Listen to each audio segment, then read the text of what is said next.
안녕하세요. 토요미스테리 디바제식합니다. 매력적인 여성 실비가 진행하는 인터넷 성인 방송이 시작합니다. 가장 먼저 이 방송에 입장하는 건 그녀의 충성 시청자 그랜트였죠. 그는 유명 게임 스트리머 출신이고 또 상당한 재력가로 알려져 있습니다. 그랜트는 실비의 방송을 거의 빠짐없이 즐겼는데 이미 지난 몇 달간 지불한 금액이 수천, 아니 수억에 달했죠.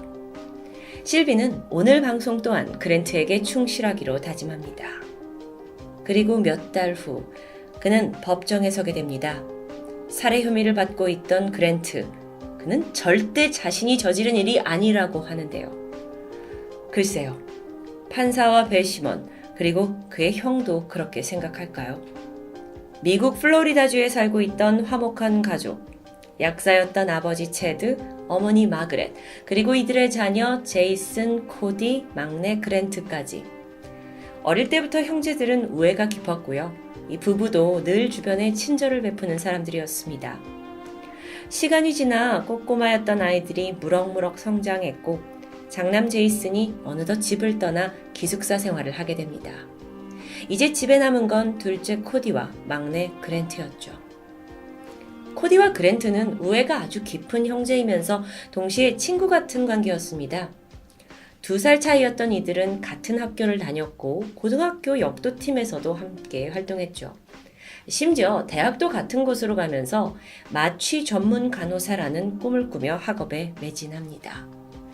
여러분 참고로 마취 전문 간호사는 수술에 직접 참여를 하기 때문에 미국에 있는 간호사 직군 중에 가장 고액의 연봉을 받는다고 합니다. 연간 20만 달러니까 하나로는 2억 2천만 원에 달하죠. 물론 그 자격을 갖추는 데까지 과정은 까다롭습니다. 마취 교육 프로그램에서 학사 그리고 석사 학위까지 취득해야 하는데 이 두 형제가 그 꿈을 향해 달리고 있던 중 어느 순간 방향이 달라졌습니다. 코디는 무사히 자격증을 땄지만 동생 그랜트는 그렇지 못했기 때문이에요. 결국 희망대로 코디는 간호사가 되었습니다. 하지만 그랜트는 마취 쪽 수술 간호사가 아니라 지역 병원에서 일반 간호사로 근무하게 되는데요.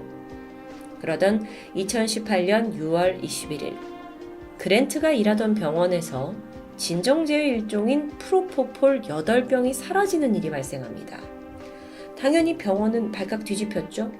그리고 약을 원래 관리하고 있던 간호사들 숙소까지 찾아가서 수색을 하게 됩니다. 그리고 머지않아 그랜트 숙소에서 프로포폴 8병이 텅 비어있는 상태로 발견된 겁니다. 그랜트가 뭐라고 하냐면 환자들한테 약물이 더 필요해서 내가 추가로 투여를 했을 뿐이다. 근데 왜 이게 집에서 발견되냐고요.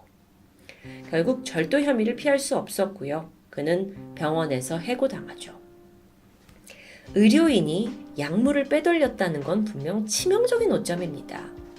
이후에 그랜트는 다른 병원에도 취업을 할 수 없었어요. 그래서 어려움을 겪고 있던 차 그는 다시 부모님과 형 코디가 살고 있던 집으로 돌아오게 되죠. 그 당시 그의 나이가 29살이었습니다. 직업을 잃고 무기력함에 빠진 그랜트는 깊은 우울감에 빠져듭니다. 그리고는 점점 좀 다른 사람이 되어가는데 혼자 방 안에 처박혀서 게임에 열중했고요. 또 인터넷 세상에서만 위안을 찾게 되죠. 그러던 중 그가 흥미를 느끼는 일이 생기는데 그게 바로 트위치 게임 스트리머였습니다. 트위치는 아시다시피 우리나라 아프리카 TV처럼 미국에서 가장 인기 있는 인터넷 방송 서비스죠.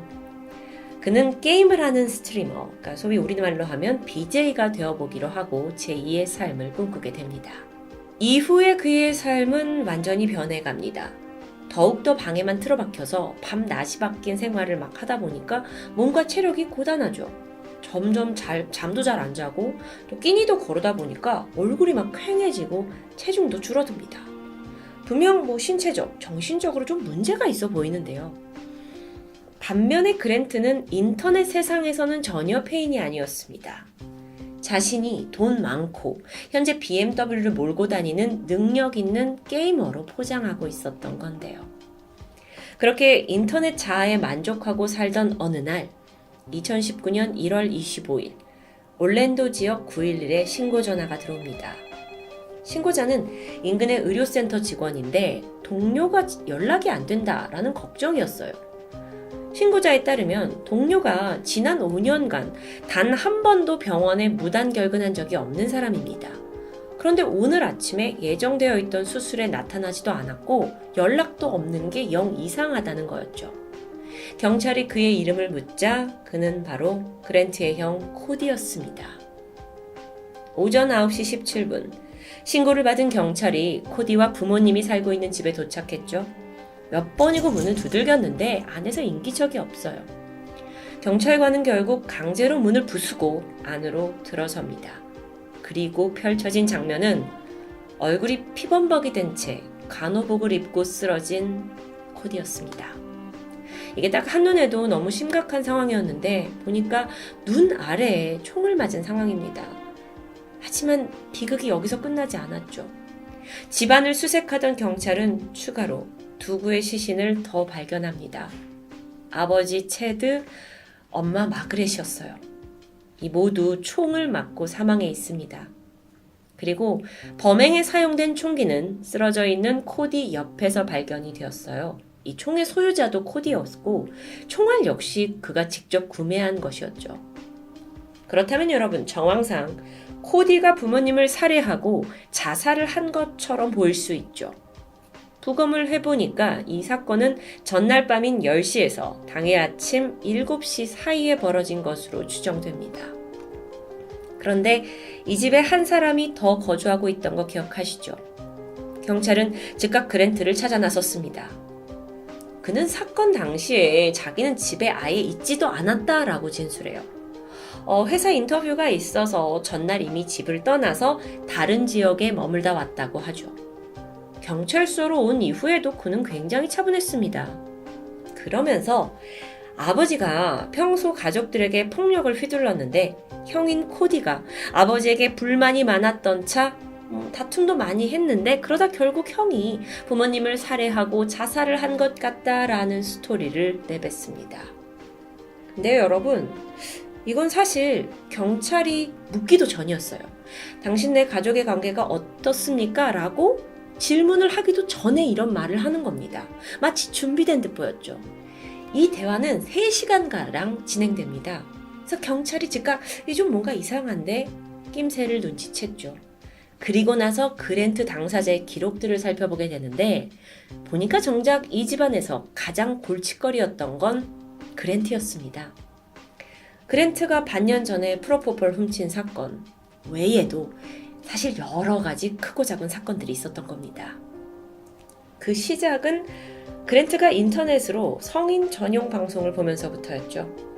그는 실비라는 불가리아 출신의 그 성인 BJ에게 푹 빠져 있었는데요. 그냥 좋아한다 수준을 넘어서 이건 거의 광적인 사랑에 빠진 수준이었다고 합니다. 문제는 이 실비, BJ가 활동하던 성인 사이트에 들어가려면 이게 철저한 유료예요. 그래서 방송을 보기 위해서는 일정 금액을 지불해야 하죠. 그 금액은 1시간에 약 60만 원 정도입니다. 그랜트는 사랑하는 실비를 위해서 꿋꿋하게 이 유료 방송을 돈 내고 시청했습니다. 어느 날은 4시간 정도 방송을 봤는데 그때 지불한 후원까지 포함해서 4시간 만에 500만 원을 쓰기도 해요.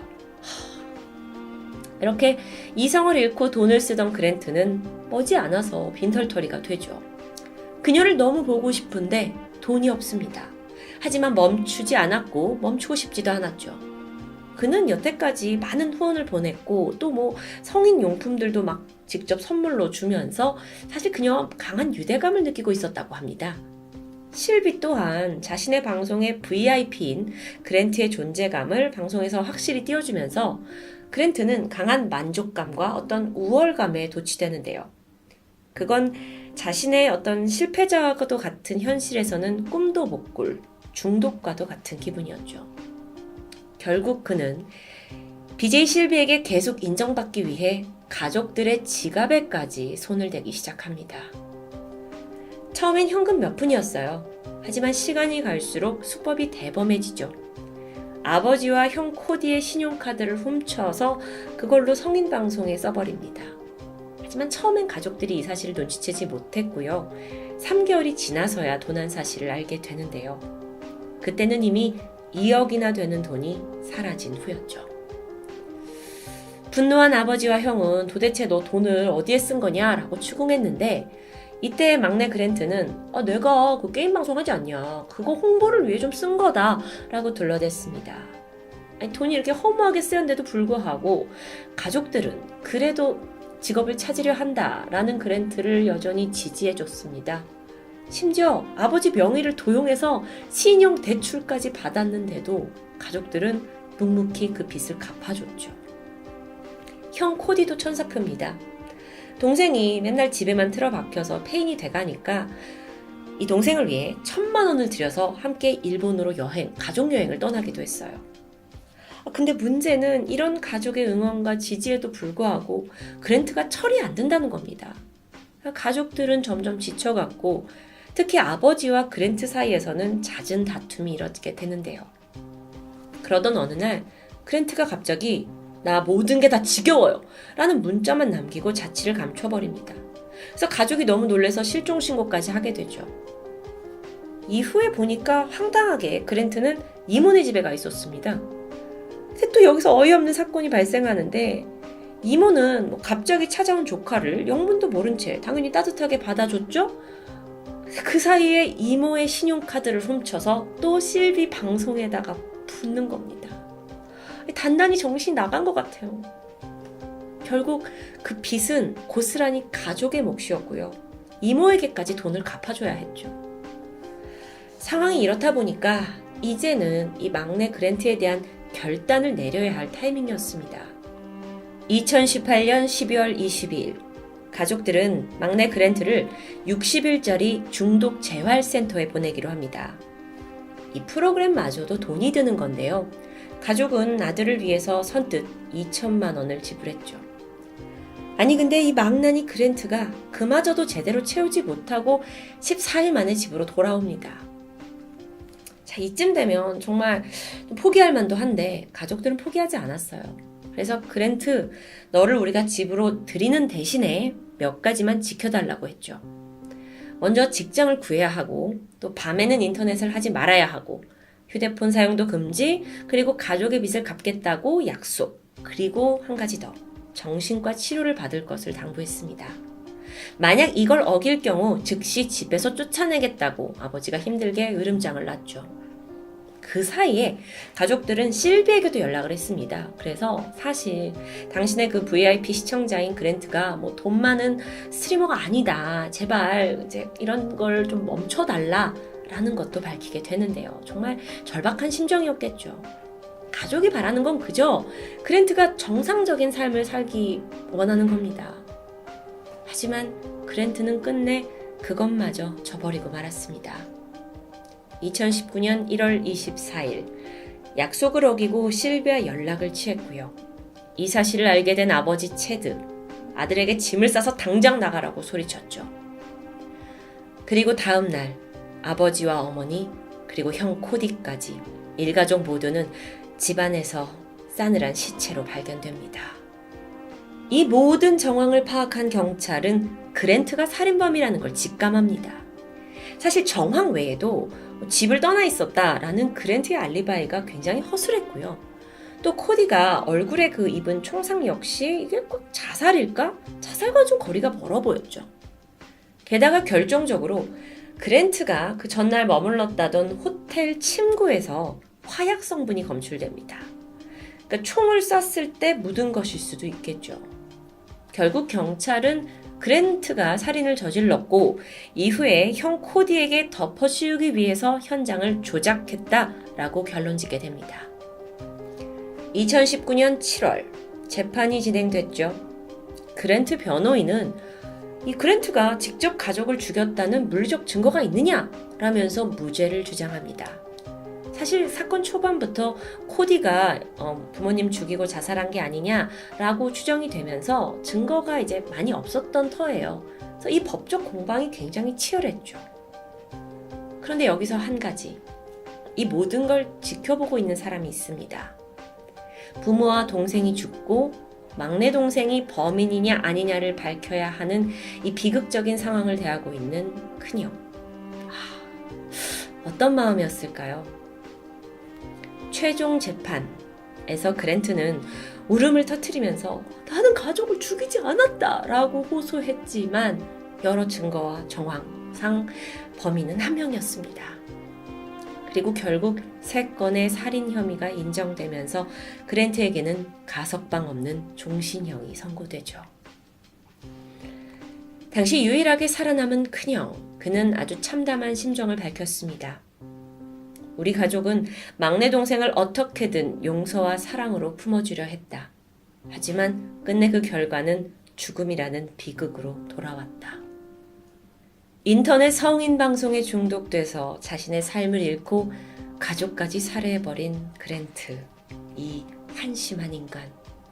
그가 평생토록 감옥에서 썩어가며 처절한 외로움과 고통을 느껴야 된다라는 생각이 드는 건 저 혼자뿐일까요? 지금까지 토요미스테리 디바제시카였습니다.